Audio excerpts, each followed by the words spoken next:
E o Copom manteve inalterada a taxa Selic pela 7ª vez consecutiva. Mas nesse vídeo, vamos analisar as contradições dessa decisão do Copom, mesmo considerando os seus próprios pressupostos. E vamos também olhar um pouco mais a fundo o que tem significado a autonomia do Banco Central para o funcionamento da economia brasileira.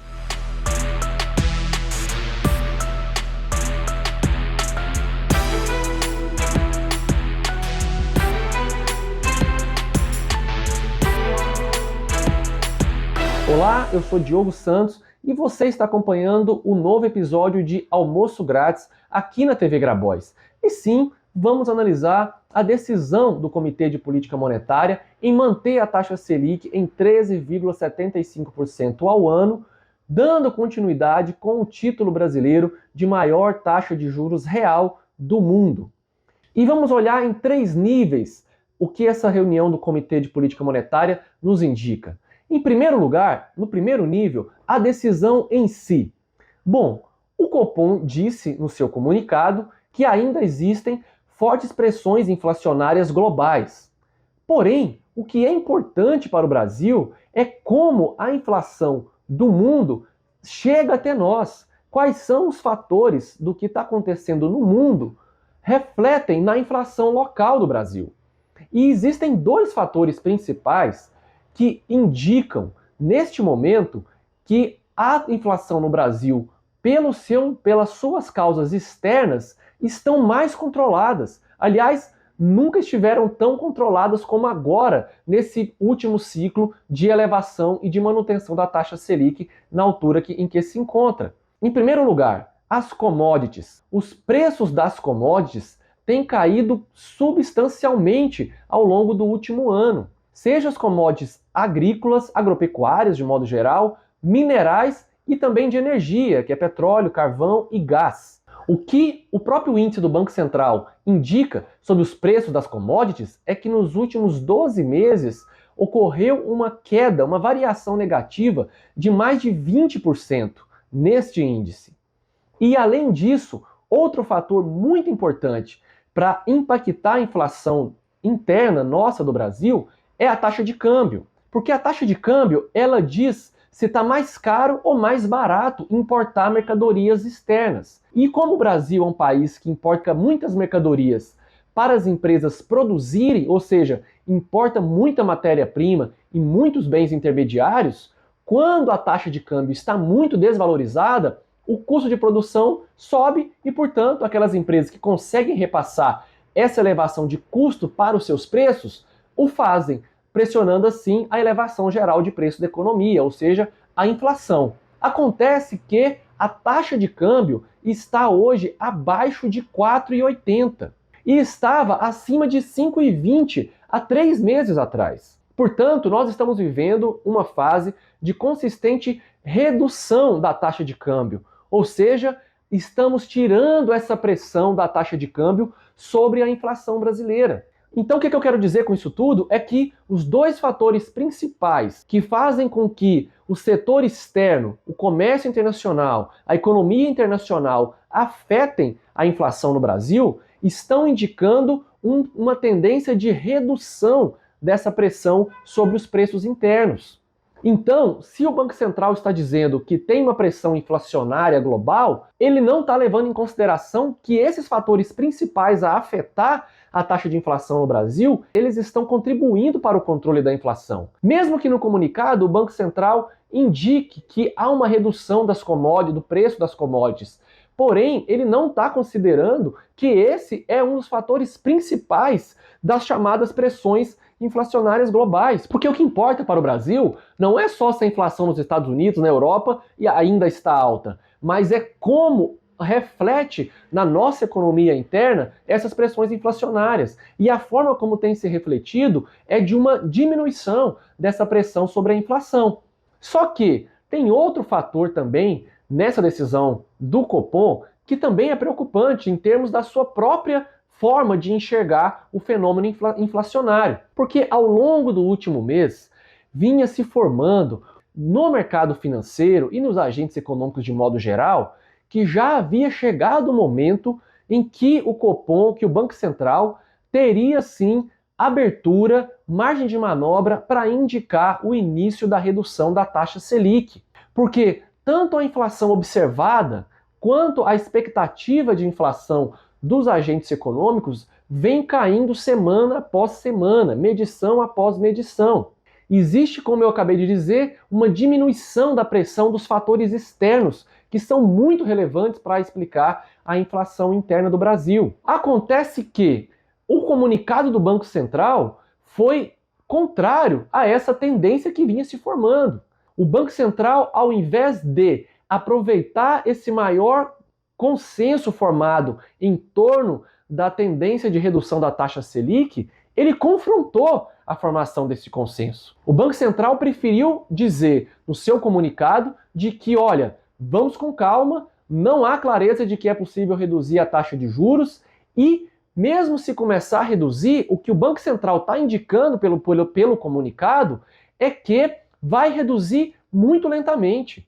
Então, o Banco Central, que tanto está preocupado em observar as expectativas, agora que as expectativas do mercado financeiro para a inflação começaram a cair consistentemente e também havendo um maior consenso do próprio mercado na necessidade de começar a reduzir a Selic, o Banco Central, ao invés de aproveitar esse momento e começar a guiar essas expectativas na direção de que agora é a hora de começar a reduzir a taxa de juros, o Banco Central confrontou esse consenso e adiou mais uma vez o comunicado claro de que vai reduzir a taxa de juros nos próximos períodos. E aqui entra uma segunda camada importante que eu gostaria de discutir com vocês, que é o fato de quais são os objetivos dessa política monetária. Sim, o objetivo é reduzir a taxa de inflação, apesar de todas as dificuldades para se comprovar que essa política monetária vai conseguir sim fazer a inflação convergir para a meta de 3,25% ou de 3% ao ano em 2024. Só que os caminhos, o mecanismo que o Banco Central usa e está prevendo para fazer com que a inflação convirja para a sua meta, não será possível se não gerar uma forte desaceleração da economia brasileira. Esse é o ponto muito importante, porque a gente escuta por aí algumas pessoas, inclusive pessoas críticas à política do Banco Central, argumentando que essa política está gerando um forte endividamento das famílias e das empresas, está prejudicando o crédito, está prejudicando o investimento, está adiando o retorno do crescimento econômico. Porém, essa é a missão dessa política monetária. Esse é o objetivo do Banco Central com essa política monetária. Esses problemas que eu acabei de citar não são um efeito colateral dessa política monetária, mas o seu objetivo em si, a forma como o Banco Central entende que deve agir para reduzir a taxa de inflação no Brasil. Então é preciso ficar claro que o objetivo dessa política monetária é gerar mais desemprego. Isso não é um efeito colateral, porque o que o Banco Central espera é manter a taxa de juros elevadíssima até que os setores que são mais resistentes à queda da inflação comecem a mostrar uma queda mais substancial. E isso só vai acontecer com uma desaceleração substancial da economia brasileira. E é o que o Banco Central indicou no comunicado do Copom, de que a expectativa é de desaceleração da economia nos próximos trimestres. E a economia brasileira só não entrou numa desaceleração mais forte desde já por dois fatores. O primeiro é o crescimento forte do setor agropecuário, sobretudo o setor exportador do último ano, fazendo com que o PIB do Brasil, no primeiro trimestre deste ano, crescesse bem acima das expectativas. E o segundo fator foram as medidas de sustentação de demanda, de sustentação do consumo das famílias, realizadas pelo governo Lula. Então é isso que está mantendo ainda a economia brasileira com algum crescimento, um crescimento inclusive acima do esperado, porém ainda constrangido pela política monetária. Então o Banco Central tem por objetivo desacelerar a economia, o que traduzindo significa gerar mais desemprego para ver de fato a inflação e as expectativas de inflação convergirem para uma meta irrealista de 3,25%. E aí nós chegamos na terceira camada, na terceira dimensão que eu gostaria de discutir com vocês nesse vídeo, que é o que tem significado essa atual autonomia do Banco Central, aprovada durante o período do golpe de Estado que nós sofremos no Brasil, para o conjunto da economia brasileira.